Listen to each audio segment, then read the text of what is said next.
Hi, my name is Paul Cassell, and a few years ago I was taking a class in the history of science. And during a section of it, we read the work of Francis Bacon. And Francis Bacon was a 16th century knight who was later defrocked. He fell into scandal. But what he's most known for is being a pioneer of the scientific method. And he wrote several books, actually, that were very influential in Europe at that time in terms of inspiring people to pursue the scientific way of doing things. And in one of his books, he outlined how he would do his scientific method. And it's now called the inductive method. It's actually got a formal name in philosophy. But what he did in this text was he says, well, how would I use my method to understand what makes heat what it is? Like, what is heat? How are we supposed to investigate what heat is? And what he did was, first, he called every example he could possibly think of what heat was. Things like moving your hands together produces heat, and the sun produces heat. And he went on and made this exhaustive list of every single thing he could think of. And then he would start to organize them by what they seemed to have in common. And he noticed that some things had some things in common with certain items, and other things had different things in common with them. And he would organize that list such that it was divided up into the different things that they had in common. Then he would take a step back and look at those bigger topics, like what all these had in common, what all these had in common, what all these had in common. And he would say, well, what's going on here? What do these have in common? And through a series of steps like this, he eventually concluded, and this is written over maybe 10 short chapters of a book called Novum Organon. At the end of it, he concluded that heat has to do with the frequency of movement of something. It has to do with how fast something is moving, and whether or not that's having an effect on how we perceive heat. And what's interesting about that conclusion, which he made in about 1600, was that that's basically what we think now in terms of how atoms move. And basically, heat is the increasing frequency of the movement of atoms. And that was a powerful demonstration for me. When I read Francis Bacon's account, I thought, this is powerful. This really influenced me. And then I had this really interesting thought. What if I could write a paper in the way that Francis Bacon investigated heat? Is there a way to use his method to write a paper that stays close to the evidence in a really careful way, but then makes these small steps that eventually lead to a conclusion that just smells right, it just feels right, it's sound? Is there a way to do that? And I found out that there was, and that's what I'm here to talk to you today. The title of my talk is basically How to Come Up with a Thesis Without Divine Intervention. And the reason I came up with that title was because years ago I was teaching in front of a class, and it was coming time for their papers to be due, and it was that point where they were all trying to come up with their ideas, and they were going to try to meet with me, and there was a nervousness in the room. And at one point, I kind of jokingly, as an aside, said, I just made an aside comment like, "Oh God, please help me get a thesis." And I heard some people laughing.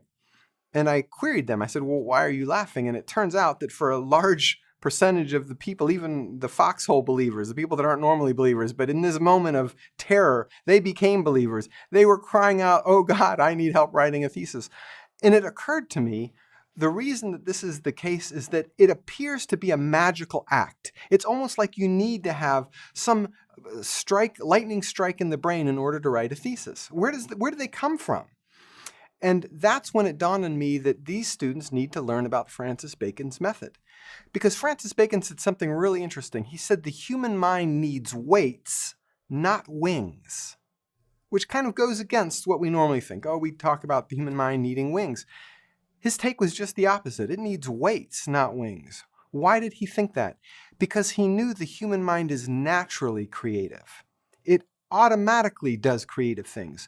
What it needs are those things that tie that creativity to the grounding facts, to the case, to what is the case, so that the creativity is applied in a way that is productive as opposed to just inventing something out of nothing. And so a lot of students, they look at a paper and they're expecting some magic act, some sort of moment of insight where all of a sudden they'll know what their their theses, when in fact the thesis is the result of a long process. It's the last thing that you come up with, not the first thing that you come up with. What you need to write a good paper and to come up with a thesis without divine intervention is a good question. That's what you need to start with. What is your good question? It has to be relevant to the text. You have to have read the text and kind of have had that opportunity to formulate what a good question might be. But the goal at that point is not to try to come up with a thesis, but to come up with a really good question that is actually a live question, something that actually motivates you and is interesting, and it has to do with the text that you really want to know the answer to. That's the first step to coming up with a thesis. Because what you'll do next is reread the texts with that question in mind. And every time you see something that refers to that question or that seems to suggest the answer to that question, you'll mark it in some way. I used to use sticky notes, that I would just stick into my books. Later on, I'd use pencil, just make little tick marks when I saw something. But the point is, you want to reread whatever your source material is with that question in mind. And every time you see something that looks relevant, you give it a little mark. The next step is to then take every one of those tick marks and transfer it to a Word document, let's say. So maybe right up in the first couple of paragraphs, you read something that suggested an answer to this question. Well, what you would do is you would look at that sentence and do your best to give a paraphrase of what you think that sentence is saying in light of your question. Now, keep it as close as you can to the sentence. Two things you want to avoid. On the one hand, you don't want to just cut and paste what's there. You want to actually digest it a bit. But on the other hand, you want to keep it as tightly to your paraphrase as tightly to the meaning of that sentence as you can. And the point is, you would do that for every time you left a check mark or a sticky note or whatever. So that at the end of this exercise, you might have a list of 100 or 200 or 50 or whatever it is, depending on how much material you have, little paraphrases. And it's important that when you put these paraphrases down, you put the page number that you got them from, because you want to be able to go back to it later. But the point is, you'd have a long list of these things. And then you're going to begin to use Francis Bacon's method. And I'm going to give you a demonstration of this in just a second. So now what I'd like to do is give you kind of a schematic diagram that shows you what the process is going to be from here. You've got your good question, you've gathered your evidence, you've paraphrased them and written them down, and it's going to look something like this.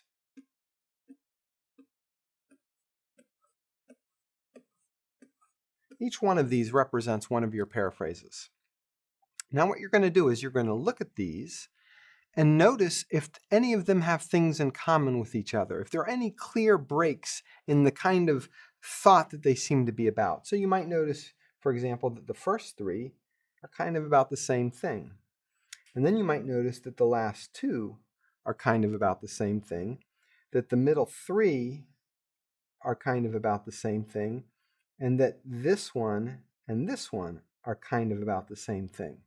So what you've done is you've looked at your evidence, your 10 paraphrases of the information you gathered to try to answer your question, and you've noticed that there are really, out of those 10, there's really 4 main ideas going on. And so what you'll want to do is write what you think as tightly as you can, as carefully as you can, what would be the best way to summarize these different groupings. So you might say, there's this one, there's this one, there's this one, and then there's this one. So you've taken your 10 and you've reduced it to 4. Now you're going to do what Francis Bacon did and do the same process again. You're going to look at your 4 and you're going to see, well, what can I say about these 4? What do they have in common with each other? What distinguishes them? How would I organize this group of 4? And what you might notice in this case is that 3 of them are kind of all about the same thing, and that 1 of them is not. So that you've turned your 4 now into 2 even larger meta ideas that encompass everything that went before, but do it in a way that organizes it into one clear idea. So what you'll want to be doing here then is writing those 2 ideas. And then you're going to be looking at those two ideas and use Francis Bacon's method yet again, where you'll be trying to understand, well, what can I say if the question that I asked leads me to these two ideas, what could I say that really sums up these two ideas? What would be the one way to sum up these ideas? Even if they're very different ideas, your conclusion might be, there's two different ideas that are going on here. It doesn't have to always be putting things together. It can be recognizing the differences, but the point is, at this point, you want to come up with one statement that best captures what these two ideas are. And then write it down. Now, what you've just done is starting from a good question, gathering your evidence, grouping your evidence into higher and higher levels of analysis, you've come up with one statement. Guess what that one statement is? That is your thesis.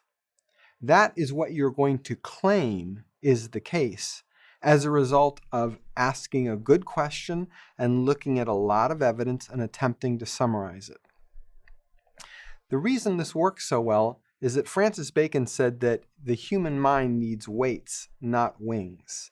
And you have just attached all your creativity to understanding each step along the way. Now, I've had a lot of students in the past say, yes, but it seems kind of machine-like. It seems like I've removed the creative element from it. And I need to repeat that, what I just said, because the creative element is here, but it's in little tiny chunks. It's in this summarizing chunk. That's where you used your creativity. It's in this summarizing chunk. It's in this summarizing chunk, and in the way that you paraphrased each step along the way. You're using your creativity at every point in this process, but you're tying it to the evidence so that your natural creativity sticks with the evidence as we've gotten it. It might seem like it's going to take a long time to do this process, and it will. In fact, you'll spend 80% of your paper just doing what I'm describing right here. But once you've done it, the beauty of it is that your paper is already written. You now have your thesis. You now have your major sections. You also have your major paragraphs or your major subsections. And then down here, you have all your evidence. And you don't always have to include every single bit of evidence. Use selective bits of evidence to demonstrate your point. But you've already written your paper. It's already organized for you, and it already has a thesis that's tied directly to the question that you asked of the evidence. This can be easily done in a particular mode of Microsoft Word called Outline View. So here's your familiar Word homepage. And if you want to change it to Outline View, you go to View and click on Outline. And this is what you see. You've got this little button here. And what I like to do when I'm using this is first create body text. And this is where you'd put all your individual paraphrases with the page numbers. And I'm just kind of giving you text to show you that I'm doing it. So here's your different ideas that you've come up with that paraphrase the answers to the questions that you've asked. Okay, now let's say you want to start organizing it. Well, it's very easy to do with an outline view. All you have to do is grab the button and slide it to where you want it to go.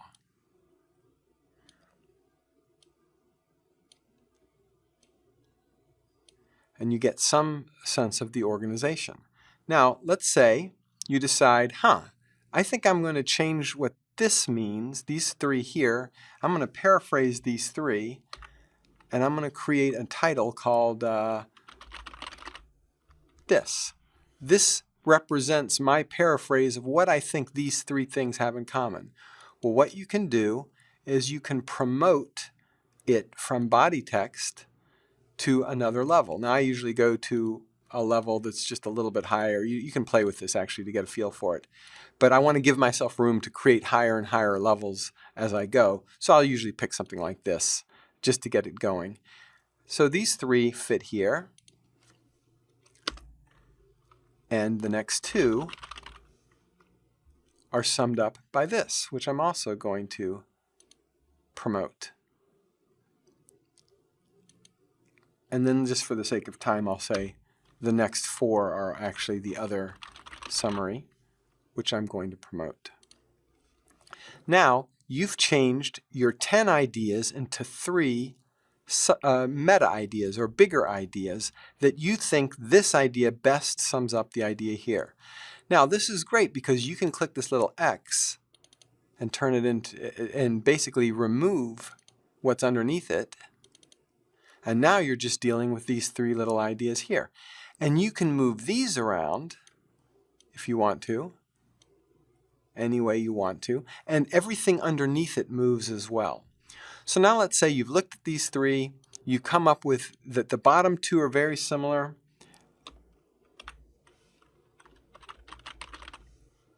And you're going to summarize what they're trying to communicate by that phrase. Now you promote that one so that you've got this idea, which now represents these 2 ideas. And let's say this one stands on its own. It's kind of a unique idea, so you can move it like this. So now you can double click on this, and now you've got your 2 ideas. Now you haven't lost anything. It's all there. It's just not visible. It's hidden from your view so that you can focus on what you're trying to accomplish.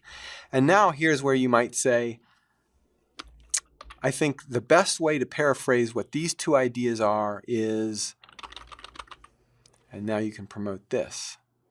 This is now your thesis. These are now your sub-themes, or the substructure of your paper. These might represent your paragraph heads, and these might represent the data that supports those paragraph heads. This is a great way to start writing your paper. And then you can change it. You can leave outline view by going to the bottom right and go to, for example, print layout. And now you have your headings, your subheadings, everything all organized. I usually keep writing it, though, within outline view just because I find it so helpful to keep, to be thinking in terms of the outline of it that I've created. And that's it. That's how you can go from just having a good idea all the way to writing a paper that has a clear thesis, great organization, shows a lot of creativity that's tied very tightly to the evidence, and didn't require a miracle, didn't require the muses to come up with the ideas.